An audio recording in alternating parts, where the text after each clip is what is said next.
បងប្អូនជាទីរាប់អានថ្ងៃនេះក្រៅពីព្រឹកបន្តិចបាទដោយសារតែមានព័ត៌មានមួយចង់ចែករំលែកជូនដល់បងប្អូនពាក់ព័ន្ធទៅនឹងការវិវត្តនយោបាយនៅប្រទេសថៃវិបត្តិនយោបាយនៅប្រទេសថៃនៅពេលនេះកំពុងតែខិតទៅជិតដល់មាត់ជ្រោះហើយបាទកាលពីម្សិលមិញនេះបាទសារព័ត៌មានរបស់ថៃជាពិសេសកាសែតកៅសុខរបស់ថៃបានធ្វើការចុះផ្សាយដោយដកស្រង់សម្ដីរបស់លោកនាយករដ្ឋមន្ត្រីថៃអនុទានច័ន្ទវរៈគុលបាទដែលបានថ្លែងនៅក្នុងវេទិកាធុរកិច្ចប្រជាឆាតបាទដោយលោកអនុទានបានលើកឡើងថាបាទស្ថានភាពនយោបាយនៅពេលបច្ចុប្បន្ននេះបាទកំពុងតែឈានទៅដល់ចំណុចមួយដែលរដ្ឋាភិបាលរបស់លោកបាទដែលជារដ្ឋាភិបាលចម្រុះនោះมันអាចបន្តដំណើរតទៅមុខទៀតបានបាទលោកលើកឡើងដោយទទួលស្គាល់ថា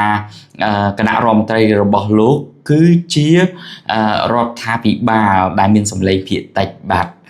ក្នុងនោះផងដែរលោកបានលើកឡើងទៀតថាបាទមិនចាំបាច់មានការជជែកដេញដោលនៅក្នុងសភាពាក់ព័ន្ធទៅនឹង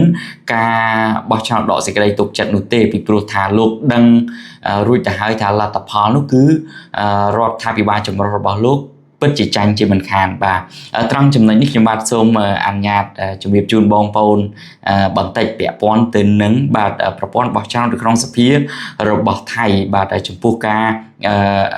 បង្កើតរដ្ឋាភិបាលការជ្រើសរើសនាយករដ្ឋមន្ត្រីបាទក្នុងនោះបាទដើម្បីបង្កើតរដ្ឋាភិបាលគឺរដ្ឋសភាធ្វើការបោះឆ្នោតតាមរូបមន្តសម្លេងភាគច្រើនដាច់ខាតមានន័យថា 50% បូក1យើងដែលយើងធ្លាប់និយាយថា50បូក1ហ្នឹងបាទមានន័យថាសភារបស់ថៃមានអាសនៈចំនួន500អាសនៈមានន័យថាមាន500សម្លេងឆ្នោតផងដែរដូច្នេះដើម្បីបង្កើតរដ្ឋាភិបាលបានជ្រើសរើសនាយករដ្ឋមន្ត្រីបានគឺត្រូវការសម្លេងបាទ250សម្លេងបូកនឹង1មានន័យថា251សម្លេងបាទនៅក្នុងសភាបាទក៏ប៉ុន្តែនៅពេលដែលសម័យប្រជុំជាក់ស្ដែងមិនប្រកាសថា500មកទាំង500អញ្ចឹងគេគិតទៅតាមសម្លេងជាក់ស្ដែងនៃវត្តមានរបស់សមាជិកសភាដែលចូលរួមបាទសម័យប្រជុំសម្រាប់ការបោះឆ្នោតនោះបាទអញ្ចឹងនេះគឺជាការបោះឆ្នោតបង្កើតរដ្ឋាភិបាលការបោះឆ្នោតដើម្បីសម្រាប់ការជ្រើសរើសនាយករដ្ឋមន្ត្រីចុះចំណែកបាទការបោះឆ្នោតដកសេចក្តីទុកចិត្តដើម្បីបាទមលារដ្ឋាភិបាលនេះវិញបាទគឺដើរផ្លូវតែមួយទេមានន័យថា 50% បូក1ដូចគ្នាបាទត្រូវការសម្លេងច្រើនដាច់ខាតដូចគ្នាបាទត្រង់ចំណុចនេះហើយបាទដែលធ្វើឲ្យលោកអនុទានមានការអស់សង្ឃឹមបាទក្រោមការលើកឡើងអំពីបពប្រឆាំងពីផែនការនៅក្នុងការស្នើឲ្យសភាមានការជជែកដេញដោលឈានទៅកាន់ការរៀបចំការបោះឆ្នោតដកសេចក្តីទុកចិត្តចំពោះរដ្ឋាភិបាលចម្រុះរបស់លោកអនុទានត្រឡប់ទៅក្រោយបន្តិចបាទរដ្ឋាភិបាលចម្រុះរបស់លោកអនុទានបាទកាលពីពេលកន្លងមកនេះទទួលបានសម្លេងគ្រប់គ្រងនៅក្នុងសភានឹងចំនួន300បាទ11សម្លេងបាទ311សម្លេងនេះបានមកពីគណៈបកចំនួន12បាទហើយរដ្ឋាភិបាលរបស់លោកអនុទានដែលជារដ្ឋាភិបាលចម្រុះនេះគឺបង្កើតឡើងគឺមិនបានកើតចេញពី12គណៈបកតែ11គណៈបកទេបាទមូលហេតុអីដោយសារតែគណៈបកធំមួយបានចូលរួមបោះឆ្នោតគ្រប់គ្រងលោកនោះមិនបានចូលរួមរដ្ឋាភិបាលរបស់លោកអនុទានទេនោះគឺគណៈបកប្រជាជនរបស់ថៃបាទគណៈបកប្រជាជននេះយើងដឹងហើយថាអ្នកដែលនៅពីក្រោយនោះគឺលោកពីតាបាទអញ្ចឹងគណៈបកប្រជាជនគេបោះឆ្នោតនៅពេលនោះគឺគេសម្រាប់ជ្រើសរើសយកបាទលោកអនុទាននេះដើម្បីដោះស្រាយវិបត្តិជាប់គាំងបាទនៅក្នុងនយោបាយរបស់ថៃនោះអញ្ចឹងបាទលោកអនុទានខ្លួនឯងនេះគឺមានតែ68សម្លេងបូកជាមួយនឹងគណៈបកបាទចំនួន10ផ្សេងទៀតបាទគឺសរុបចុះគ្នាបានតែ168សម្លេងទេដូច្នេះហើយបានជាការបោះឆ្នោតការពីពេលកន្លងមកនេះដែលធ្វើឲ្យលោកអនុទានខ្លាចជានាយករដ្ឋមន្ត្រីបានដោយសារសំខាន់នោះការគ្រប់គ្រងពីគណៈបកប្រជាជនដែលមានសម្លេងចំនួន143សម្លេងបាទអញ្ចឹងក្រោយរដ្ឋាភិបាលលោកអនុទានបង្កើតហើយគណៈបកប្រជាជនគេអត់ចូលរួមជាមួយនឹងរដ្ឋាភិបាលចម្រុះរបស់លោកអនុទានទេដែលគេ បន្តធ្វើគណៈបកប្រឆាំងដោយសារតែមានការចរចារឿងលក្ខខណ្ឌជាមួយគ្នាថារដ្ឋាភិបាលយើងនិយាយក៏ស្ដាប់ថារដ្ឋាភិបាលយុខ្លីរបស់លោកអនុទីននេះគឺមានរយៈពេលតែប្រហែលខែទេនឹងរំលាយសភាបាទតែឥឡូវនេះមិនទាន់ទាំងដល់ការកំណត់ផងក៏វិបត្តិបាទនយោបាយហ្នឹងក៏បានឈានចូលមកដល់ធ្វើឲ្យរដ្ឋាភិបាលចម្រុះរបស់លោកអានទីនហ្នឹងប្រឈមជាមួយនឹងពេលវេលាកាន់តែខូចមែនទែនហើយបាទជាមួយគ្នានេះផងដែរបាទអញ្ចឹងការបោះឆ្នោតដើម្បីដកសេចក្តីទុកចិត្តរដ្ឋាភិបាលនេះគឺត្រូវការសម្លេង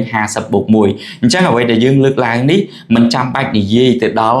គណៈបកប្រឆាំងផ្សេងទៀតនៅក្នុងសភាថៃមានដូចជាគណៈបកភឿថៃនោះមាន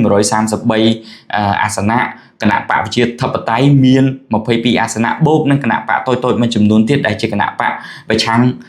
នៅក្នុងសភារបស់ថៃនេះមិនទាន់រាប់ដល់គណៈបកប្រជាជនដែលមាន143សម្លេងផងដូច្នេះប្រសិនបើមានការ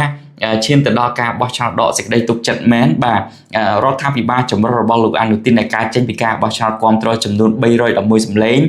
ការចេញអំពី12គណៈបកនេះបាទដែលបោះឆ្នោតគ្រប់គ្រងបាទដកគណៈបកប្រជាជនចេញមួយគណៈបកប្រជាជនដើរចេញគឺចប់ឯងតែម្ដង168សម្លេងគឺអត់បានគ្រប់ចំនួនបាទសម្លេងភាគច្រើនដាច់ខាត50+1នោះទេបាទនេះគឺជាចំណុចដែលលោកអនុទីនដឹងខ្លួនឯងច្បាស់ថារដ្ឋាភិបាលរបស់លោកបើសិនជាគណៈបកប្រជាជនរបស់លោកពីតាដើរចេញមែនអាយុខ្លីជាមិនខានបាទអញ្ចឹងហើយបានជាលោកអនុទីនដែលគេហៅថាជាមនុស្សដែលពោពេញទៅដោយវោហារសាស្ត្រនិយាយល្អិលមាត់លឿនណាបាទពេលខ្លះនិយាយទៅគឺបែបប្រជាពិធបាទនិយាយទៅគឺថាយកវិជាប្រិយភាពអត់បានគិតទៅដល់លទ្ធផលបាទអញ្ចឹងលោកអនុទីនគាត់ម្សិលមិញនេះផងដែរបានគេហៅថាអង្វរបាទអង្វរហ្នឹងគឺថាលោកសម្រាប់ផែនការរបស់លោកគឺនឹងរំលាយសភាបាទដែលមានផែនការនៅថ្ងៃទី31ខែមករាឆ្នាំ2026ខាងមុខនេះបាទតែដល់ពេលជួបស្ថានភាពនយោបាយបាទមានការលើកឡើងអំពីលទ្ធភាពនៃការបោះឆ្នោតដកសេចក្តីទុកចិត្តអញ្ចឹងលោកតថ្លែងបន្តិចវិញបាទលោកថាលោកបានត្រៀមខ្លួនរួចហើយបាទបន្ថយពេលនៅក្នុងការរំលាយសភាពីថ្ងៃ31ខែមករា2025ឥឡូវតថ្លែងបន្តិចមកនៅត្រឹមថ្ងៃទី12ខែធ្នូឆ្នាំ2025បាទអញ្ចឹងតថ្លៃថាប៉ុណ្្នឹងបានអត់បាទតែបានឬយ៉ាងណាអាហ្នឹងវាជារឿងផ្ទៃក្នុងរបស់ថៃខ្លួនឯងបាទដូច្នេះនេះគឺជាអ្វីដែលជាការវិវត្តថ្មីចំពោះស្ថានភាពនយោបាយនៅប្រទេសថៃហើយខ្ញុំ